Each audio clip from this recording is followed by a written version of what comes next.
This absolutely destroys Machi Koro for me. This video is brought to you by Fallen Dominion Studios. Check out their website at fallendominionstudios.com.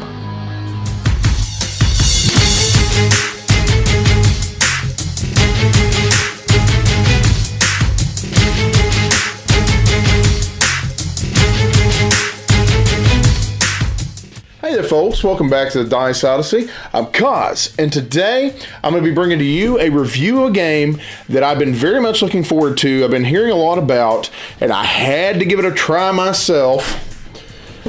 Machi Koro, Space Base. Now, this game is for 2 to 5 players. It's for ages 14 and up. Takes about 60 minutes to a little bit longer to play. It's a space-themed dice chucking game that basically has you have your own little space base, and you're actually able to buy different ships from a marketplace in the middle of the board, and you're trying to race to get to 40 points before everyone else at the table. It's an engine builder at heart. Anyway, let me get you over to the table. I'll show you how it's played, and then I'm going to give you my final thoughts and also why that Machi Koro box on the floor. You got your player board with all of your cards laid out in according to different slots. We'll get into that in just a moment.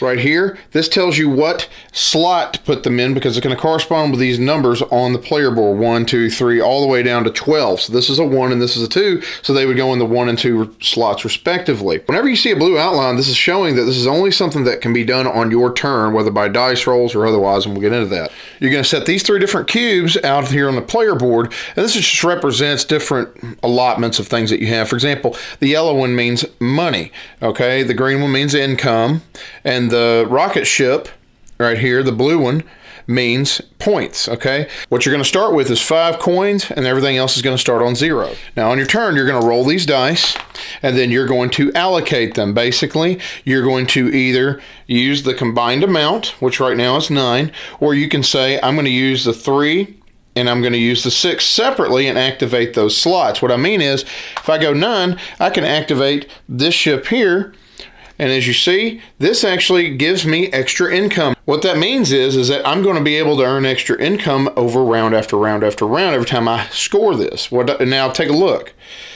I would come down here and I would move my green marker up 1 if I decided to use those combined on the 9, okay?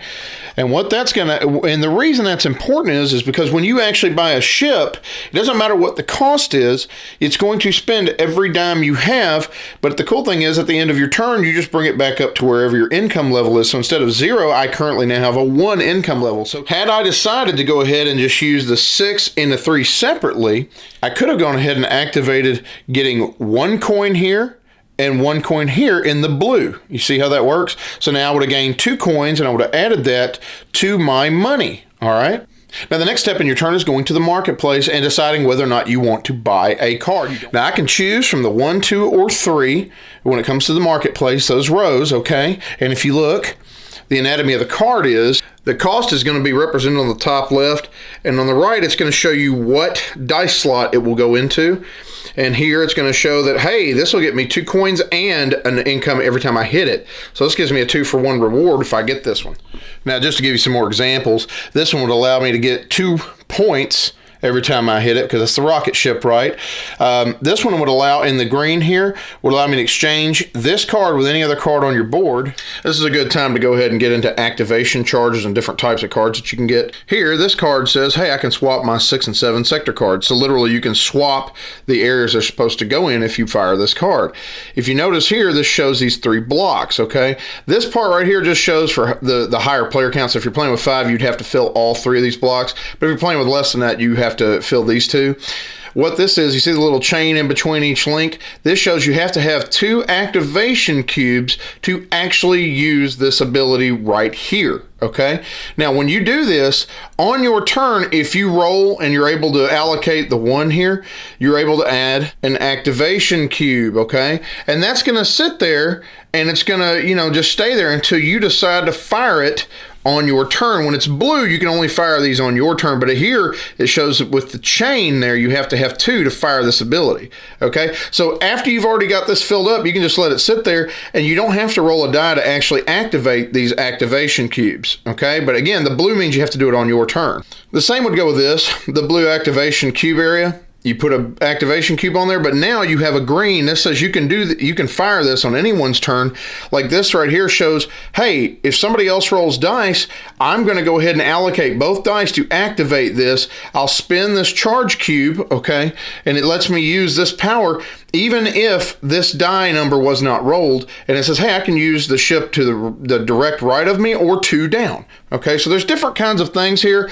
This one, you can win the game immediately if you're able to fill up all these activation cube areas and fire them. You can do that on anyone's turn. Okay, right here, you can activate this. All opponents lose 4 points. Buy 1 or 2 cards. It's extraordinarily powerful, and it's also on the number 7. We're going to get into this more in the final review area. And then this right here, now they see this one doesn't require to have a chain. Okay, it means you can fire this up to 3 times as long as you have activation cubes in each spot. Now you could have 1 on there and you can still activate this power right here on your turn. But now remember, currently I only have 7 coins, but right now I'm actually going to go ahead and purchase this card because this will roll on the 7, okay, and every time it's going to get me 2 points, right? It's going to cost me 3, right? And I'll watch what happens. So what I'm going to do now is I'm going to take that number 7 slot because I've got something to replace it. And now this flips over to become a passive income slot, okay? Now the cool thing is I get to put that in its place. And now I have that. And every time that hits, I'm going to get a number 7 if it hits on my turn. Now the red is now going to be something that hits if anybody else rolls, okay? And you can actually stack these abilities. If you bought another 7 card, okay, or any other cards for this matter, this is just an example of one. Both of these would hit if somebody rolled 7s and I allocated them that way, right? Even if it's a 3 and 4, I could still do it for 3 and 4 on someone else's turn, but if I wanted to allocate 7, I could do that. And now because I bought that, I'm going to go ahead and spin that 7 all the way down, even though it was cost of 3. You spend every dime you have. Now, let's say my income for some reason was at 5. Before my turn is over, I'm going to bring this back up to 5. Now, the final thing I want to talk about is the colony cards, okay? All these is just a quick jump up in terms of points. And you notice a lot of them are pretty high priced, all the way up to 42 coins, but you get 14 points off of it. Now, the main caveat is if you buy one of these, let's say for the number 7 slot, we bought this for 27 coins, we get 9 points, okay?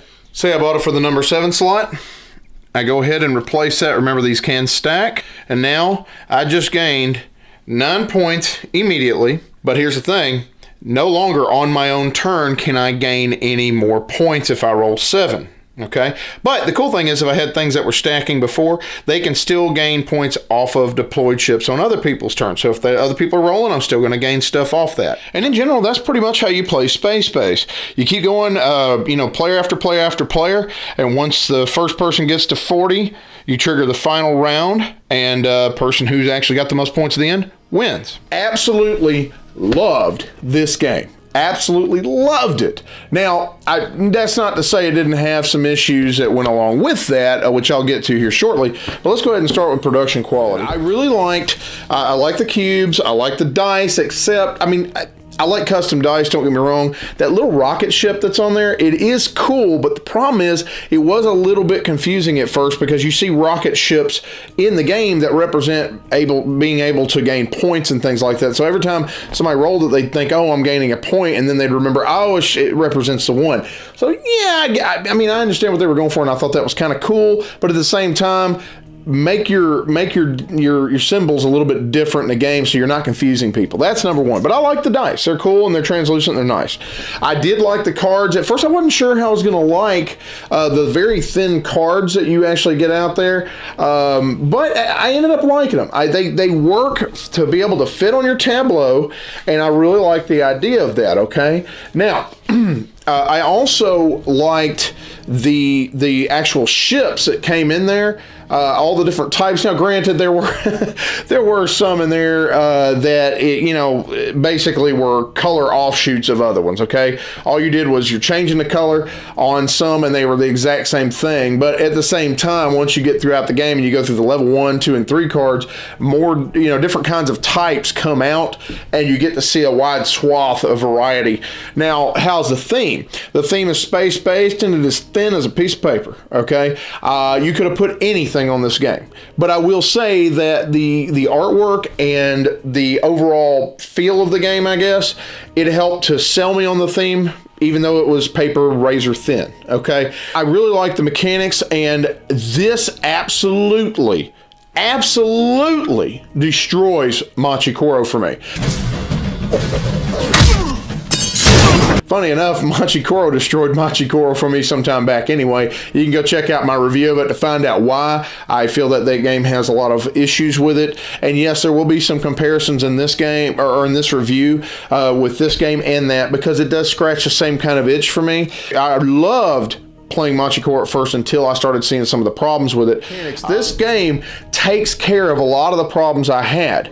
Number one, in Machi Koro, I could not use... If I rolled, like, for example, 2 dice, I did not have a choice about which one to choose to be able to use it for whatever cards I might have, right?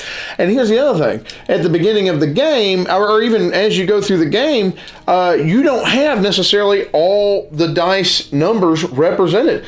On this tableau, and in my card set, I've got all the dice numbers represented from 1 to 12, right? And I love the fact that I can sit here and go, okay, I rolled a 4, and that's, 2 2s there.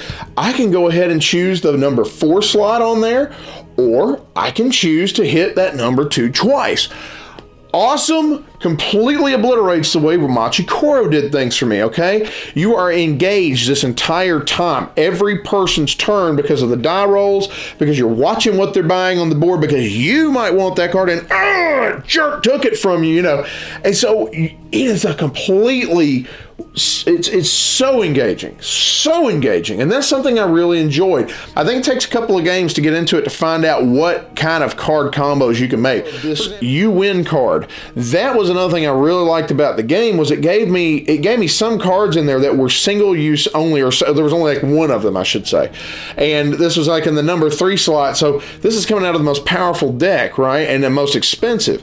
Well, the thing is that it's not an automatic win unless I'm able to chain as many activation charges I could get, and this actually helped me pull out a win at the end of my first game when the other guy, it was one of my friends, he was actually about to win the game. At 40 points, he was just about to win it, and I was able to pull that off on that same turn. That's amazing. Things like that, where you can pull off a Hail Mary when I was down. I didn't think I was going to win, and this helped me get there, right? I didn't have the points I needed, nowhere near. Wait, let me hit the negatives, okay? Because there are some very obvious negatives once you start getting into it. Number 1, this rule book. It's decent in some respects, okay? But there were some things in here beyond certain misspellings and stuff. It's like they needed a proofreader for certain areas that they just seemed to miss. I really felt like some of the powers of some of the cards were not clearly delineated. They're written out and they're fine, but because of so many symbols, and also because of the green, the blue, the red tiles, things like that were on the cards, and also we were all confused. Even after reading that rule book several times, I mean, I had to hit that rule book, 3-4 games in. I kept having to hit it over a game that seems like it on the surface, it seems like it's going to be such an easy get into game, and in some ways it is, but once you get into these activation charges and figuring out the timing of those things, it does get confusing. One of my other issues with the game is this card, okay? It basically it's a UES Gordon. It's all opponents lose 4 victory points, and you can buy 1 or 2 cards. Yeah, it's in the level 3 deck, right? The high dollar deck. It's going to cost you a bit to get it. But once you get it, if you can hit this thing, you got to do some charges on it, but once you hit this thing several times, it's going to tick people off at the table. It just is, and it did in our first game. This broke the game for one of my friends, and he really was angry about it. Matter of fact, I almost had him on this review tonight to talk about it. Now, but the good thing about this is it's an easy fix. Pull it out of the game. Okay. Once we pulled it out of the game went smoothly. Nobody else got angry. And the reason it's so powerful is not only just because you can, you have the opportunity to take people's points away. It's also that it's on the number 7 slot for the die rolls. Oh my gosh. You know how the odds of that? This sucker was getting rolled all the time. And so if this was like a 10, 11, 12 card, it gets rolled every once in a while, that would be not so big a deal. And there's only one of this in the game, so only one person at the table can be a jerk to everybody else. Terrible decision for this one. I find I played this at 2, 3, and 4 players. Okay, didn't get to do the 5, but I'm not so sure I'd want to do the 5 as often. Problem I was finding was people that were going and engaging with the marketplace trying to figure out what they wanted to buy. And the rulebook does state that you can do certain things simultaneously to speed the game up a little bit. So, they did cover that. But there is going to be some analysis paralysis in the game. That's just going to be a given. So, yeah, there's going to be some downtime. Overall, though, love this game. 8.5 out of 10 right now. Space by AEG.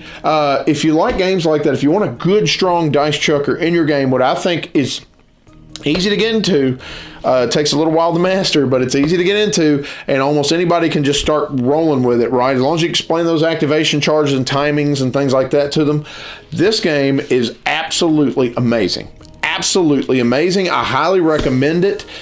If you're not a subscriber yet, go ahead and subscribe, because number one, we're going to be having a giveaway at some point very soon. As of right now, it's June 2018. We're going to have a giveaway very soon. I'm going to give more details on the channel, and I don't want you to miss out. Number two, we'd love to have you on. Thank you so much for watching the Dice Odyssey videos. Have you had a chance to check this out yet, by the way? Have you played Machi Koro? Is that one of the games that you really like? Do you like dice checkers like that, where you're gaining resources off other people's turns, that Catan light feel? Do you think something like this might scratch that itch? I'd really like to know down in the comments. Let me know what your thoughts are on any of that. Anyway, thank you again. You have a blessed day, and game away.